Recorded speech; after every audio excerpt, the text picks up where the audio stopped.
நீண்ட காலமாக தமிழ்நாட்டினுடைய கல்வியை மட்டுமல்ல, இந்திய நாட்டின் ஒடுக்கப்பட்ட மக்களுடைய தாழ்த்தப்பட்ட பிற்படுத்தப்பட்ட சிறுபான்மை சமுதாய மக்கள் உள்பட, அதாவது உயர் ஜாதிக்காரர்கள் மட்டுமே பயன்படக்கூடிய, அவர்களை பாதுகாக்கக்கூடிய ஒரு கல்வி முறை மீண்டும் உருவாக்கப்பட வேண்டும் என்ற உள்நோக்கத்தோடு உருவாக்கப்பட்ட ஒன்றுதான் அவர்களாலே நீட் தேர்வு என்ற ஒரு தேர்வாகும்.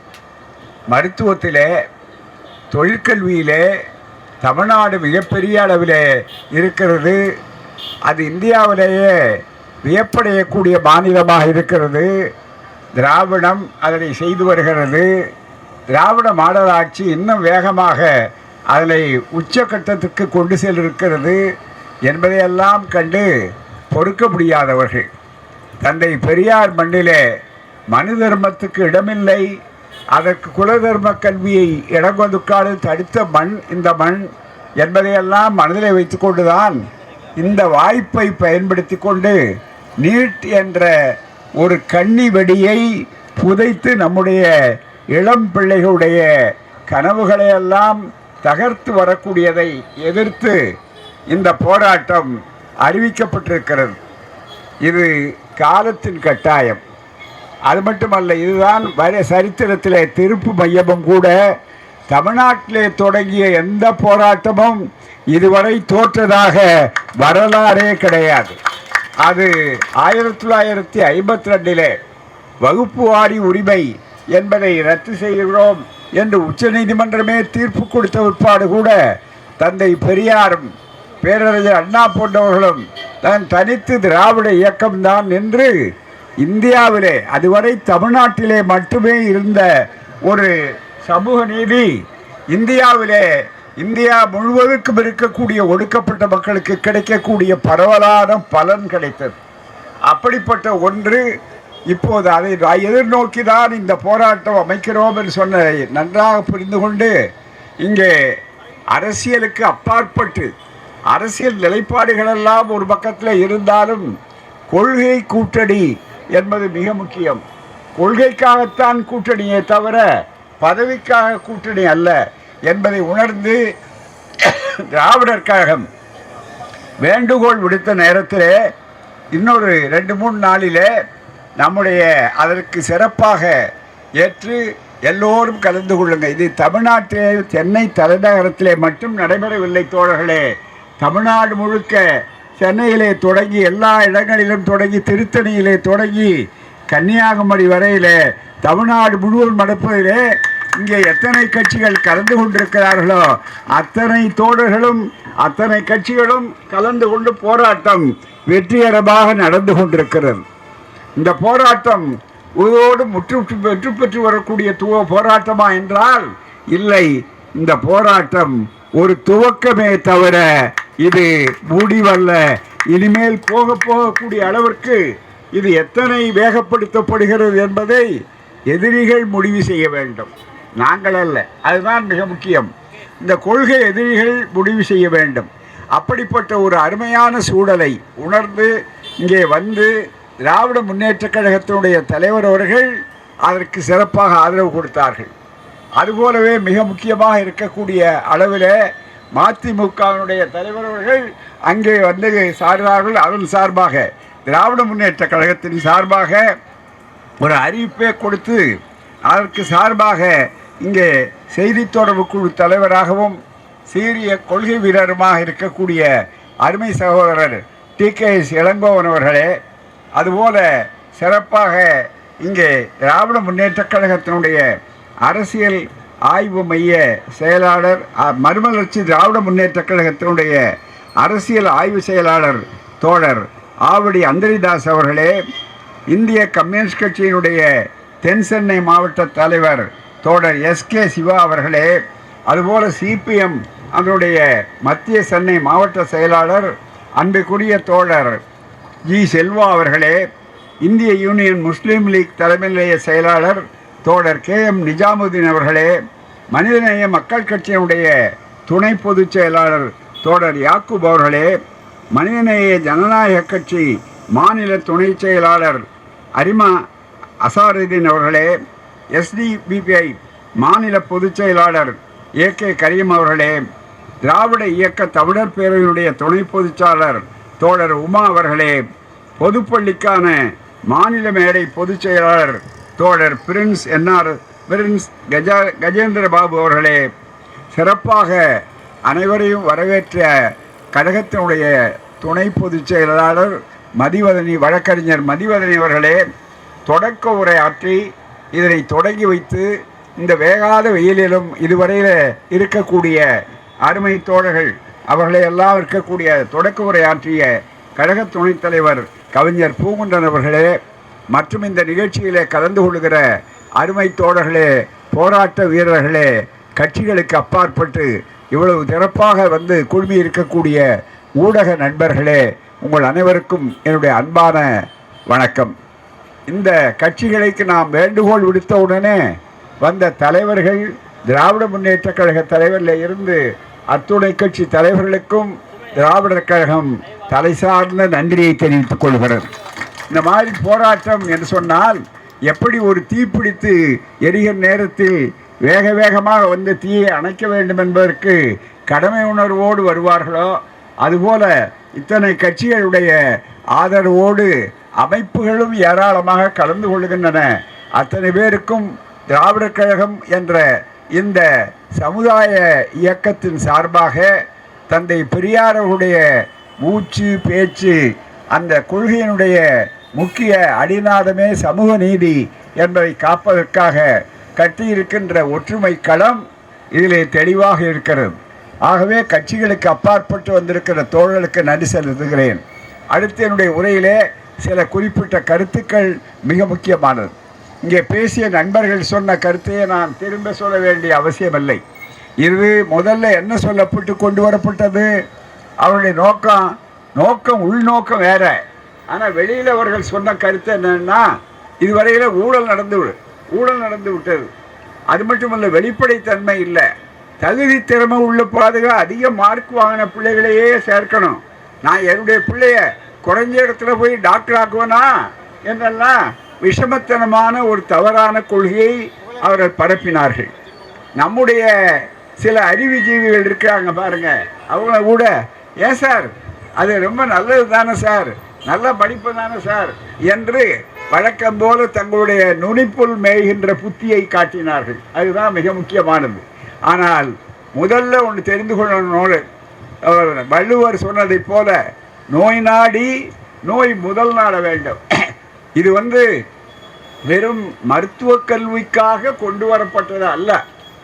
மருத்துவ கல்விக்காக கொண்டு வரப்பட்டது நம்முடைய புற தோற்றம், அது வெளிப்படையானது.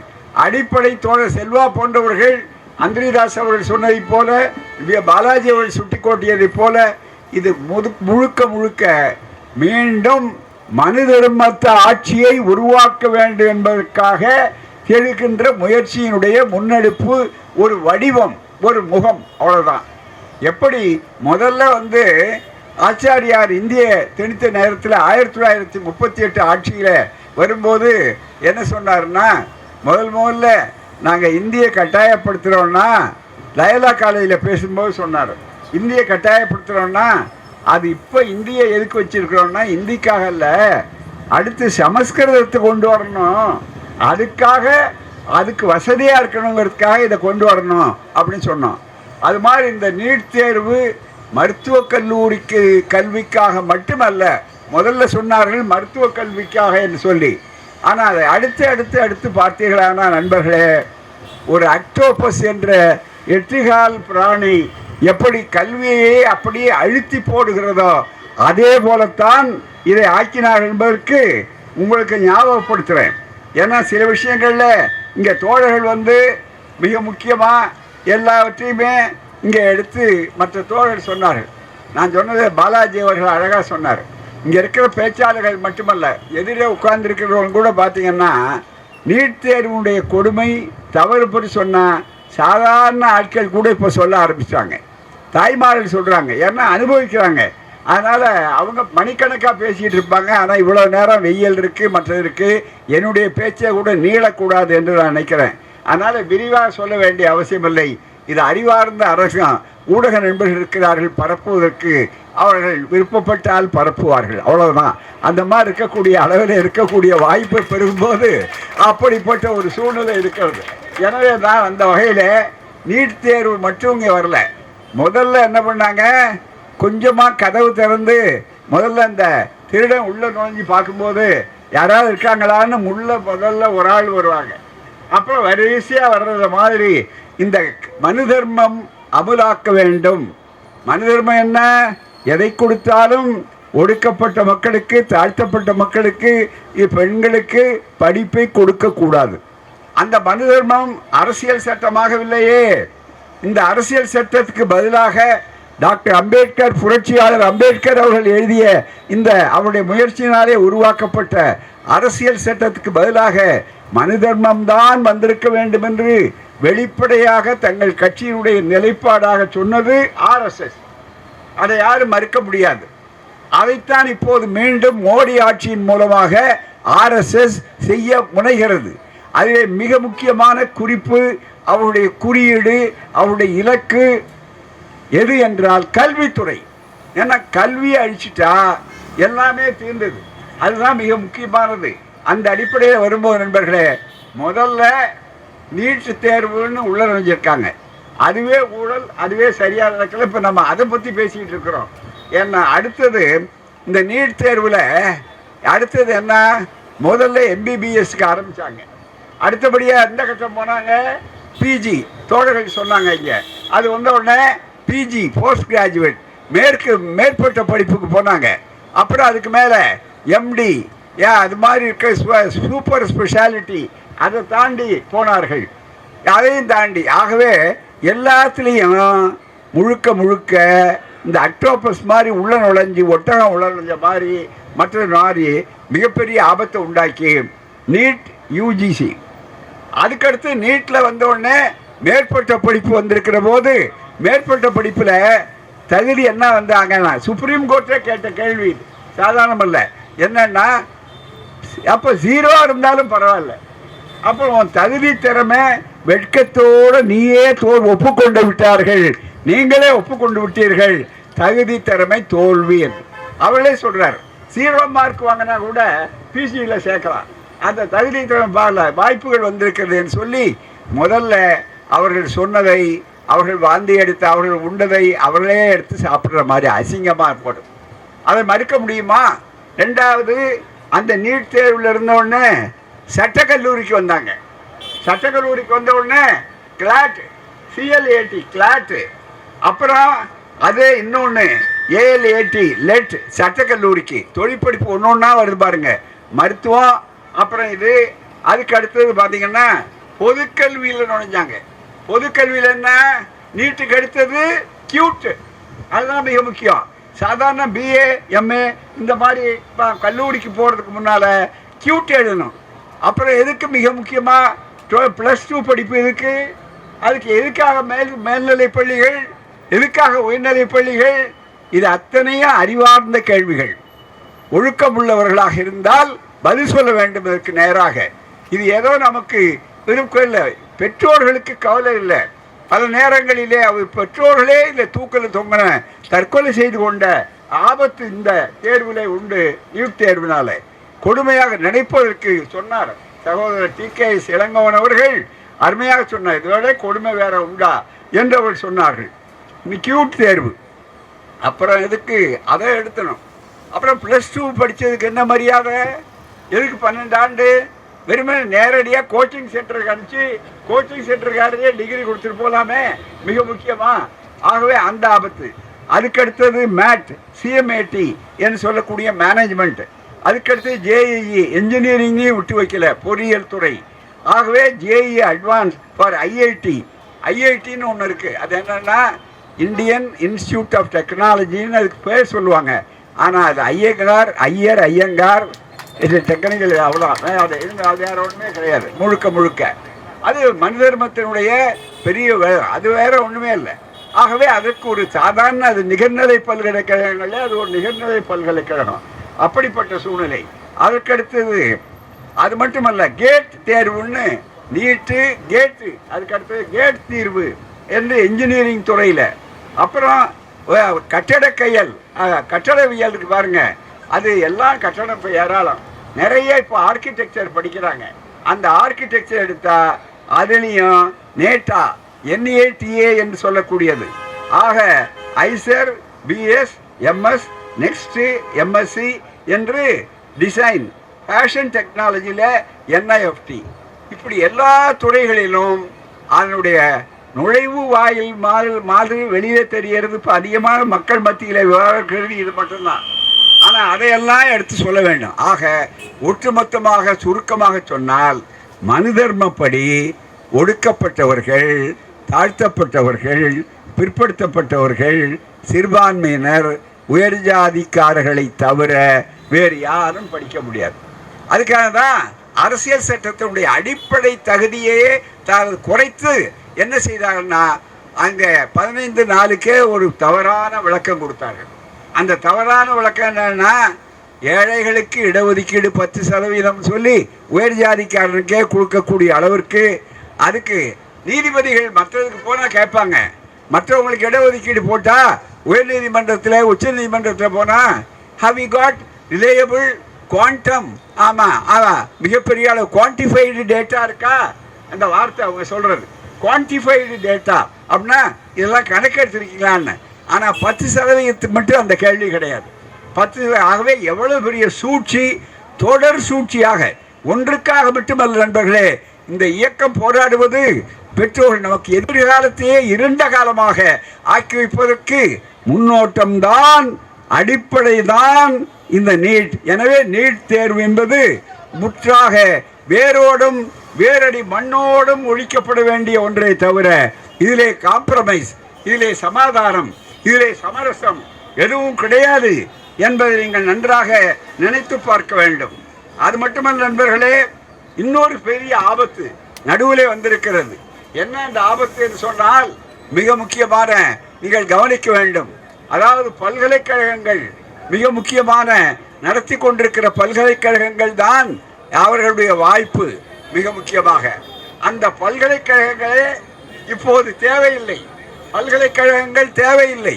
அதுக்கு பதிலாக எங்கள் மத்தியிலே தான் மிக முக்கியமாக நாங்கள் நடத்துவோம்னு சொல்லி புதிய மசோதா, புதிய ஒரு ஆபத்து.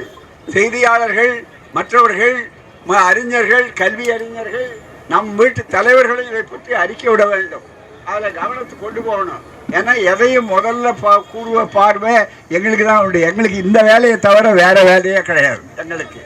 ஆகவே தான் உடனே சொல்கிறேன். என்னன்னா, விக்ஷித் இங்கே சிறப்பாக சொன்னார், கஜேந்திர அவர்கள் சிறப்பாக சொன்னார், கஜேந்திர பாபு அவர்கள் சொன்னார்கள், நினைவூட்டினார். மிக முக்கியமாக ஒரு பெரிய புதிய சட்டம் ஒன்று வந்திருக்கு. என்ன அந்த சட்டம் தெரியுங்களா? முக்கியமாக கவனிங்க. இது அடுத்த ஆபத்து, மிகப்பெரிய ஆபத்து, சாதாரண ஆபத்து அல்ல. மிக முக்கியமாக விக்ஷித் பாரத் சிக்ஷா அதிஷ்டான். இதில் சொன்னால் வயிற்று வலி வரும். இதை கேட்குறவங்களுக்கு என்னை பற்றி சந்தேகம் வர மொட்டையாக படித்தா நல்லா தானே இருந்தார் இவர், என்ன ஆச்சு இவருக்குன்னு. ஏன்னா இவருடைய இதெல்லாம் அவ்வளோ இந்தி திணிப்பு, அவ்வளோ மோசம்.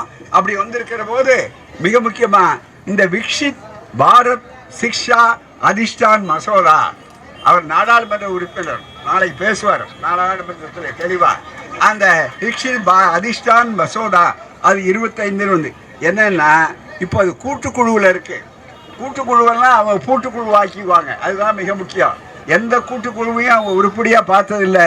பல செய்திகள், அது ஒரு சடங்குகளில் அது ஒரு கூடுதல் சடங்கு, அவ்வளோதானே தவிர அப்படித்தான் நடத்தி கொண்டிருக்கிறார்கள்.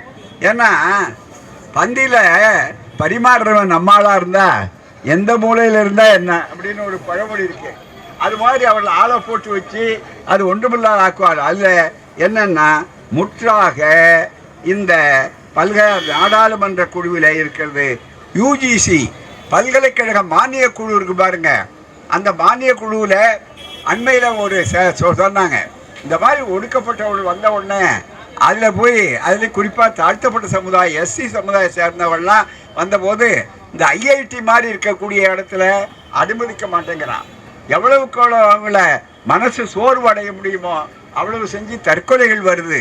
எனவே அவர்களுக்கெல்லாம் வந்தனோடனே அதை எதிர்த்து வெளிப்படையாகவே வடநாட்டில் உயர் ஜாதிக்காரர்கள் கிளர்ச்சி செய்தார்கள் என்பதை யாரும் மறந்துவிடக்கூடாது. அதனுடைய தாக்கம் தான் இது. யூஜிசியை கலைக்கணும், அதுதான் மிக முக்கியம். அவர்களுக்கு பயன்படுகிற போது காந்தி மகாத்மா, அவளுக்கு பயன்படாத போது காந்தி கோட்சேவோட ஒப்படைக்கப்பட வேண்டியவர்.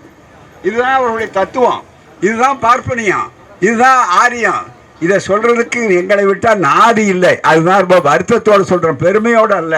அதுதான் மிக முக்கியம். ஆனால் தமிழ்நாடு அதுக்கு விதிவிலக்கு. அதுக்கு தான் இந்த அணி மிக முக்கியமா. அரசியல் ஒரு பக்கத்தில் இருக்கட்டும், அதை விட மிக முக்கியமானது இது என்று சொல்லக்கூடிய இந்த வகையில் இருக்கிறது. ஆகவே இதை நன்றாக புரிந்து கொள்ள வேண்டும். அடுத்தது தோழர் நம்முடைய சகோதரர் எழுச்சி தமிழர் அவர்கள். ஆக அவர்கள் இன்றைக்கு அடுத்து வந்தார். சில நேரங்களில் எங்களுக்குள்ள இந்த பேரஃபெர்னேலியா புரோட்டோகால்லாம் கிடையாது. இவர் பேசிட்ட பிற்பாடு தான் அவர் பேசணும். அவர் தாமதமாக வந்தார். அவர் காரணம் இருக்கும், அதுக்கு பல காரணங்கள் இருக்கும். தாமதமாக வந்தாராங்கிறது முக்கியமல்ல, வந்தாராங்கிறது தான் முக்கியம். அதுதான். ஏன்னா எல்லாரும் இவங்கெல்லாம் அதுக்காக காத்துக்கிட்டு இருந்தாங்க, இந்த செய்திகளுக்காக தான். உடனே அந்த செய்தி எந்த செய்திக்காக காத்துருந்தாங்க போட்டு. இப்போ அவர் தான் எப்பவுமே செய்தி தலைப்பாக இருக்கிறார் அதிகமாக இதுக்கு. அதுதான் மிக முக்கியமாக. அப்படிப்பட்ட ஒரு சூழ்நிலையில் இன்றைக்கு தெளிவாக உங்களுக்கு சொல்ல வேண்டுமானா நண்பர்களே, 2 விஷயம். என்கிட்ட ஒருத்தர் இளைஞர் கேட்டார். அவர் கொஞ்சம் நகைச்சுவை உணர்வு உள்ளவர். சார், நீங்கள் நீட் தேர்வெல்லாம் பற்றி ஏதோ பேசுகிறீங்களாமே. நான் ரொம்ப நாளைக்கு முன்னால் என்கிட்ட கொஞ்ச நாளைக்கு முன்னால் வந்தார் புதுசாக பட்டதாரி ஒருத்தர். நான் தொழில் தொடங்கணுங்க, இப்போ நிறைய உதவி பண்ணுறாங்கன்னு சொன்னாங்க. தொழில் தொடங்கணுங்க, என்ன தொழில் செஞ்சால் லாபகரமாக இருக்கும் அப்படி கேட்டார். உடனே சொன்னார், அந்த தயங்காமல் நீட் தேர்வு தொழில் செய்யலாம் நீங்கள், அதுதான் மிக முக்கியம். அதுதான் இப்போ லாபகரமான தொழில். ஏன்னு கேட்டால் அங்கே பாருங்கள், ராஜஸ்தானை பாருங்கள், மற்ற இடம் பாருங்கள். முதலே வேண்டாம், மற்றதுக்காவது முதல் வேண்டும். இதுக்கு முதலே வேண்டாம், புரோக்கர்கள் தான் வேணுமே தவிர வேற ஒன்றும் இல்லை. அது மட்டுமல்ல, சில நேரங்களில் மற்றவர்களை தேடணும். இப்போ அது இல்லை, என்டிஏன்னு சொல்லி நேஷ்னல் டெஸ்டிங் ஏஜென்சி என்று சொல்லக்கூடிய தேர்வாணைய முகவர் அந்த குழு இருக்க, அதனுடைய யோக்கியதை என்னங்கிறது பார்க்க வேண்டுமானா இன்னைக்கு அவர்கள் தான் சிபிஐ கைது பண்ணியிருக்கு, மற்றது கைது பண்ணியிருக்கு. எந்த ஆண்டாவது அது குறையில்லாமல் ஒரு ஆண்டு இதுவரையில் 10 ஆண்டு வந்திருக்கிறது. நீட் தேர்வை பற்றி வாதாடுகிறவர்கள் யாராக இருந்தாலும் அவர்களுக்கு சவால் விட்டு சொல்லுகிறோம், நாம் ஒரு ஆண்டாவது எந்த குறைபாடும் இல்லாமல் இந்த நீட் தேர்வு நடந்தது என்று விரலை மடக்க முடியுமா? யாரும் விரல் முடியாது. ஒவ்வொரு தடவையும் 10 தடவை 8 தடவை எது வேண்டாம், எல்லாமே பார்த்தீங்கன்னா கடைசியாக அந்த நடத்துகிறவங்களே மிக முக்கியமாக இருக்கிறார்கள். மிக முக்கியமாக இதுக்கு தீர்வு ஒரே அடியோடு ஒழிக்கணும். நீட் தேர்வை மட்டுமல்ல, மனு தர்ம மனப்பான்மைக்கே இடமில்லை என்று ஆக்க வேண்டும் நாட்டில். அது மட்டுமல்ல, இப்போ உமா அவர்கள் கூட சொன்னாங்க, இது தமிழ்நாட்டுக்கு விதி. இப்போ அந்த கட்டமெல்லாம் தாண்டி போச்சு, அது ஆரம்பம். மிக முக்கியமாக இப்போ இந்தியா முழுக்க ஒழிச்சாகணும். ஏன்னா நம்ம விட அவங்க தான் அதிக பாதிக்கப்பட்டிருக்கிறாங்க. மிக முக்கியமாக இந்த உணர்வு நாம் தொடங்கிய போது தமிழ்நாட்டில் மட்டும்தான் தொடங்கப்பட்டது. அதே மாதிரி மண்டல் கமிஷன் கூட தமிழ்நாட்டில் மட்டும்தான் தொடங்கப்பட்டது. எது தமிழ்நாட்டிலே தொடங்கப்படுகிறதோ அது ஒருபோதும் தோல்வி அடையாது, வெற்றி பெற்றே தீரும். அது விஞ்ஞானம், அது ஒரு ஆசை அல்ல, மிகப்பெரிய அளவுக்கு விஞ்ஞானம். அப்படிப்பட்ட நியாயம் அதில் இருக்கிறது. அந்த வகையில் நண்பர்களே, நீங்கள் இதை தெளிவாக சொல்லிக்கொள்ள வேண்டுமானால் இந்த வாய்ப்பை நன்றாக புரிந்து கொள்ள வேண்டும். ஊழல் ஒழிப்பு, ஊழல்னாங்க, இதை விட பெரிய ஊழல், நீட்டை விட பெரிய ஊழல். ஊழலுக்கே ஒரு அற்புதமான இலக்கணம் எதுன்னா நீட் தான். அதுதான். ஆகவே அதை நீங்கள் நீட் தேர்வை ஒழிக்காமல் ஊழலற்ற அரசு என்று சொல்லுகிறீர்கள். வடநாட்டில் சாதாரணம், அதுவும் இந்தி பேசக்கூடிய மாநிலங்கள் மிக முக்கியம். மத்திய பிரதேசம் வியாபம் ஊழல் என்று சொல்லக்கூடிய அளவிற்கு, அதுக்கு முன்னாலே தனி ஊழல். அதே மாதிரி உத்தரப்பிரதேசத்திலே ஊழல். உத்தரப்பிரதேசத்தில் ஒரு சட்டமே வச்சுருக்காங்க. தமிழ்நாட்டிலெல்லாம் அப்படி ஒரு சட்டம் கிடையாது. என்ன சட்டம்னா, பீகாரில் உத்தரப்பிரதேசத்தில் காப்பி அடிப்பதை எதிர்ப்பு அவர்களுக்கு போவதற்கு ஒரு சட்டம் கொண்டு வர அளவுக்கு காப்பி அடிக்கிறான்னா இங்கே என்னைக்காவது அதனுடைய பெருமையா? இதில் வேறு டபுள் என்ஜின் யோகிதை. சிங்கிள் என்ஜின் எவ்வளோ யோகிதமாக இருக்குது, எவ்வளோ சாதனையை செஞ்சுருக்குது அப்படின்னு. அதனால் அதுக்குரிய பலாபலம் என்னன்னு மக்களுக்கு தெரியும். அந்த நன்றாக நினைத்து பார்க்க வேண்டும். ஆகவே தான் அந்த அடிப்படையில் நினைக்கும் போது இந்த கல்வி உரிமை மட்டுமல்ல, கல்வி இந்த அரசியல் சட்டப்படி மிக முக்கியமாக வற்புறுத்தப்பட்டபடி முதல்ல அடிப்படை உரிமையில இல்லை, பிறகு அடிப்படை உரிமைக்கு ஆக்கப்பட்டது. மறந்து விடாதீர்கள். நீங்கள் யாரும் மறுக்க முடியாது கல்வி. ஆனால் அதையெல்லாம் தூக்கி எறிந்து விட்டார்கள். அரசியல் சட்டத்தின் முற்றிலும் விரோதமான ஒரு போக்கு தான் இன்றைக்கு நீட் தேர்வு. உதாரணமாக இன்றைக்கு போட்டிருக்கிற இந்த புத்தகத்தில் மிக தெளிவாக ஒரு தீர்ப்பு, ஒரு அரசியல் சட்டத்தில் நீட் தேர்வே மோசடி. அதுதான் ஸ்டாலின் அவர்கள் அற்புதமாக திராவிட மாடல் ஆட்சியில் இருந்து, அவர் என்றைக்கு ஆட்சியில் இருந்தாலும் இல்லாவிட்டாலும் அவருடைய கருத்து கொள்கை தான் ஆட்சி செய்யும், அதில் ஒரு சந்தேகமே இல்லை. அண்ணா சொன்னது மாதிரி. ஆகவே அப்படிப்பட்ட ஒரு சூழ்நிலை அவர் சொன்னார், நீட் தேர்வில் ஊழல் இல்லை, நீட் தேர்வே ஊழல் தான், நீட் தேர்வே சட்டவிரோதம் தான். ஏன்னு கேட்டால் அரசியல் சட்டத்தில் எந்த இடத்துல நீட் தேர்வுக்கு இடம் இருக்கிறது? தயவுசெய்து நீங்கள் நன்றாக நினைத்து பார்க்க வேண்டும். ஏனென்றால் அதைத்தான் தெளிவாக இதில் சொல்லியிருக்கிறோம். நான் அரசியல் சட்ட விளக்கம் இந்த புத்தகத்தில் ஒரு கட்டுரை இருக்குது. சட்ட நிபுணர்கள் சொல்லியிருக்காங்க, பல்கலைக்கழகத்தை நடத்துவதற்கு, பல்கலைக்கழகத்தை துவக்குவதற்கு இந்திய அரசியல் சட்டப்படி மாநில அரசுகளை தவிர வேறு யாருக்கும் உரிமை கிடையாது. அதுதான் அரசியல் சட்டம். அதுதான் தீர்ப்பு. அண்மையில் வந்திருக்கிற உச்ச நீதிமன்ற தீர்ப்பு. இவர்கள் அரசியல் சட்டத்தையும் மதிக்கல, உச்ச நீதிமன்றத்தினுடைய தீர்ப்பு இதையும் மதிக்கல. இப்படிப்பட்ட ஒரு சூழ்நிலைகள் இருக்கிறது. ஆகவே தான் மாநில உரிமை பறிக்கப்பட்டிருக்கிறது. அரசியல் சட்டம் இவர்கள் பிரமாணம் எடுத்து அரசியல் சட்டத்துக்கு விரோதமாக இருக்கிறது. ஊழல் உச்சக்கட்டத்துக்கு போயிருக்கிறது. தகுதி திறமை என்பது அவர்கள் பேசி வந்தது இல்லை என்பதை மிக முக்கியமாக வந்துவிட்டது. அது எல்லா துறைகளிலும் படம் எடுத்து ஆடுகிறது. அதாவது எந்த படிப்பும் நாம் படிக்கக்கூடாது, எல்லா படிப்பும் அவங்களுக்கு தான் அப்படின்னு சொல்லக்கூடிய பழைய மனு தர்மத்தை உருவாக்க வேண்டும் என்று சொல்லக்கூடிய நிலையில் இருக்கிற காரணத்தால் தான் மிக முக்கியமாக இந்த வாய்ப்புகள் இருக்கின்றன. எனவே புரிந்து கொள்ளணும். இறுதியாக ஒன்று சொல்லுகிறேன், நேரம் அதிகமாக விட்டது, அவர் அடுத்தது பேசணும். என்னன்னு கேட்டால் மிக முக்கியமான ஒரு செய்தி. இதுக்கு இந்த ஊழல் வந்த உடனே பொதுவாக ஜனநாயகத்தை மதிக்கிறோம்னு சொல்லக்கூடிய எந்த கட்சியாக இருந்தாலும் ராஜினாமா செய்வார்கள், பொறுப்பேற்பார்கள். ஆனால் மோடி அரசில் இதுவரையில் யாராவது பொறுப்பேற்றிருக்கிறார்களா? ஒரு ஆள் தனியாக போயிருக்கிறார்களா? இந்த கல்வி அமைச்சர் எல்லாவற்றுக்கும் சட்டம் கொண்டு வருவேன், சட்டம் கொண்டு வருவேன்னு உலகிறார். ஒருத்தர் தமிழர்களையெல்லாம் கொச்சைப்படுத்தி பேசிய ஒரு தர்மேந்திர பிரதான் என்று சொல்லக்கூடிய ஒருவர், அவர் ஏதாவது விலகி இருக்க வேண்டாமா? விலகலைங்கிறது மட்டுமல்ல, நரி வலமும் போக வேண்டாம், இடமும் போக வேண்டாம், மேலே விழுந்து பிடுங்காது இருந்தால் போதும்னு பழமொழி சொல்கிற மாதிரி இப்போ இன்னொன்று சொல்லியிருக்காரு. என்னன்னா, ஆஹா உடனே ரத்து செய்யணும் நீட் தேர்வுக்கு. என்ன ஒரு மனிதன், அதுக்கு நம்ம எதிர்பார்க்குறோம். உண்மையாகவே எதிர்பார்த்தா கூட எது அதனுடைய வெற்றியை கிடைக்கலன்னு பல முறை ஆதாரம் வந்ததுன்னா ரத்து செய்வார்கள். மிகப்பெரிய அளவு தமிழ்நாடு குலக்கல்வி திட்டத்தையே ரத்து செய்த வரலாறு படைத்த மண். இந்த மண்ணிலிருந்து இந்த குரல் வருகிறது. அதை எண்ணி பார்க்க வேண்டும், சிந்திக்க வேண்டும். அவர் பதில் சொல்றார். என்ன தீர்ப்பில் சொல்வார்னா, அவர் நேராக மோடி எதுக்கும் சொல்ல மாட்டார், வாய் திறக்க மாட்டார் பிரதமர். அதுக்கு பதிலாக இப்போ என்ன பதில் சொன்னார் தெரியுங்களா? அடுத்து வர்ற ஆண்டிலிருந்து நீட் தேர்வு ஒழிக்கப்படணும்னா உங்களுக்கு அறிவு நாணயம் இருக்கு அல்லது ஆளுமை நாணயம் இருக்கிறதுன்னு அர்த்தம்.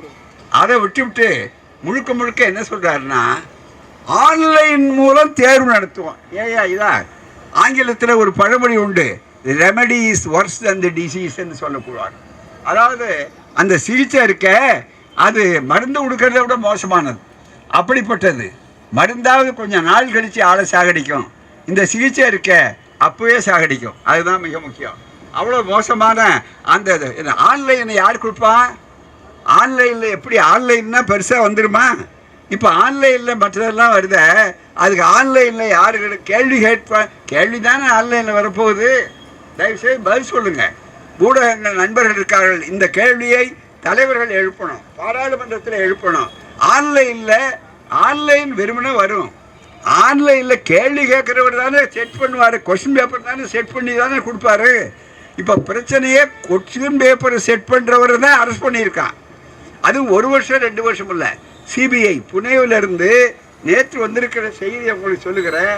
புனே இருக்கிற அங்கே வரக்கூடிய அளவிற்கு இந்த முகவ அமைப்பை NTA என்று சொல்லக்கூடிய நேஷ்னல் டெஸ்டிங் ஏஜென்சி என்று சொல்லக்கூடிய இந்த முகவர் அமைப்பை உருவாக்கிய காலத்திலிருந்து ரசாயனத்துறையில் நீண்ட காலமாக பேராசிரியராக இருந்த ஒருவர், அவர் தொடர்ந்து இந்த வேலையை பண்ணிட்டு வந்திருக்கிறார் அப்படின்னு கண்டுபிடிச்சி அவர் தான் மிக முக்கியமாக அதை இயங்கி கொஸ்டின் பேப்பர்லாம் கேள்வித்தாள்லாம் ஏற்பாடு பண்ணுறவர், கேள்வித்தாள் அமைக்கிறவர் என்று சொல்லி கேள்வித்தாள் அமைச்சவர் மேலே இப்போ தான் கைது பண்ணியிருக்காங்க. அவ்வளோதான்.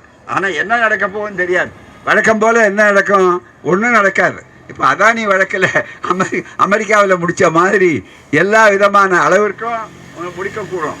ஆகவே தான் தெளிவாக சிந்திக்க வேண்டிய செய்தி என்னவென்றால், ஆன்லைனில் வந்தால் தீர்ப்பு இல்லை, அடியோடு அது இன்னும் மீண்டும் மீண்டும் நீங்கள் ஊழலுக்கு வழிவகுக்கிறீர்கள், பிடிவாதத்தோடு இருக்கிறீர்கள். உங்கள் பிடிவாதத்தை ஒரு நாடு சகிக்காது, சகிக்க விடமாட்டோம். இந்தியா முழுவதும் இப்போது அந்த குரல் வந்து விட்டது. இந்தியா முழுவதும் இந்தி மாநிலங்களிலேயே இப்போ ராஜஸ்தானில் நடந்த ஊழல்கள் எந்த மாநிலத்தில் தேர்வு வந்தபோது ஊழல் இல்லை. ஆகவே தான் முதல்ல தமிழ்நாடு உணர்ந்தது, ரெண்டாவது கர்நாடகா உணர்ந்தது, மூணாவது மிக முக்கியமாக கேரளாவில் தெரிஞ்சது, ஆந்திராவில் தெலுங்கானாவில் தெரிந்து விட்டது. இந்த தென்னாடு தாண்டி இப்போ எங்கே போயிருக்குன்னு சொன்னால் முழுக்க முழுக்க வடபுறத்திலே இந்தியா ஆளுகின்ற மாநிலங்களிலேயே இது வந்திருக்கிறது. ஆகவே தான் இந்தியா முழுவதற்கும் இதனுடைய பலாபலன் வர வேண்டும்.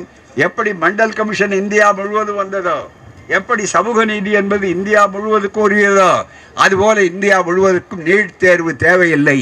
மீண்டும் அது மனு தர்மத்தினுடைய ஒரு முகம், அவ்வளவுதானே தவிர வேறொன்றும் கிடையாது. அதை நன்றாக புரிந்து கொள்ள வேண்டும். எனவே தோழர்களே, கட்சிக்கு ஆதரவு கொடுத்த அத்தனை கட்சி தலைவர்களும் அமைப்புகளுக்கும் தலைதாழ்ந்த நன்றியை தெரிவித்து, இது முதல் கட்டம். இந்த முதல் கட்டம் இன்றைக்கு அவசரமாக தொடங்கப்பட்டிருக்கிறது. ஆனால் இந்த கட்டம், இந்த போராட்டம் விரிவடையும். மிக முக்கியமாக இந்த போராட்டம் குலதர்ம கல்வியிலே ஆச்சாரியார் விட புத்திசாலித்தனமாக நீங்கள் இருக்க முடியாது. உடம்பெல்லாம் மூளைன்னு சொன்னாங்க ஆச்சாரியார. மூளை ஒரு இடத்துல இருந்தால் தான் சரியாக இருக்கும், உடம்பு பூரா இருக்கக்கூடாது பூராமே. அப்படிப்பட்ட உடம்பெல்லாம் மூளையாக இருந்த ராஜகோபாலாச்சாரியாராலேயே தமிழ்நாட்டு உணர்வை குலதர்ம கல்வி திட்டத்தை அவர் நீடிக்க முடியவில்லை. நீங்கள் விஸ்வகர்மா என்ற பெயராலே வந்தாலும், மனு தர்மத்தினுடைய 800 பேரில் வந்தாலும் ஒருபோதும் தமிழ்நாடு பெரியார் மண், சமூக நீதி மண், சுயமரியாதை மண், மாநில உரிமைகளுக்காக எப்போதும் போராடக்கூடிய மண். இந்த மண் தெளிவாக இருக்கும். ஆகவேதான் இதில் கட்சி வேறுபாடு, அரசியல் மாறுபாடு இவைகளையெல்லாம் பார்க்காமல் நம்முடைய சிறப்பாக திராவிட முன்னேற்ற கழகத்தினுடைய தலைவர், நம்முடைய ஒப்பற்ற திராவிட மாடல் ஆட்சியை வரலாறு படைத்தவர், அப்படிப்பட்டவர் நேற்று அறிக்கை விட்டார். அதுபோலவே மீண்டும் சொல்லுகிறேன், எல்லா கட்சி தலைவர்கள், இடதுசாரிகள், தோழர்கள் வந்தார்கள். இது எல்லாவற்றை விட தமிழ்நாட்டை பொறுத்தவரையில் யாரும் நீட் தேர்வு இந்த மேடையில் இருக்கலாம், இல்லாமல் இருக்கலாம், அது வேற, யாரும் ஆதரிக்கலை. குறிப்பாக புதிதாக வந்த ஆட்சியை நாம் அப்படி வரிப்படுத்திக்கலாமா அப்படின்னு நினச்சிங்க.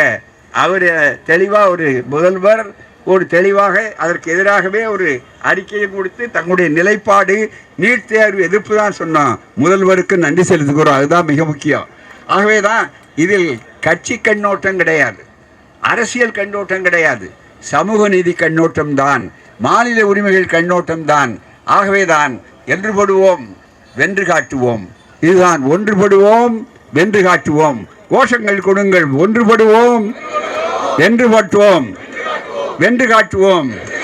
இடமில்லை, இடமில்லை தமிழ்நாட்டில், இந்திய துணைக்கண்டத்தில் மீண்டும் மனு தர்மத்துக்கு, மீண்டும் குலதர்மத்துக்கு, மீண்டும் குலதர்மத்திற்கு இடமில்லை, இடமில்லை. அதைத்தான் நிரூபிப்போம், அதைத்தான் நிரூபிப்போம். போராடுவோம், போராடுவோம், வெற்றி பெறுவோம், வெற்றி பெறுவோம். நன்றி, வணக்கம்.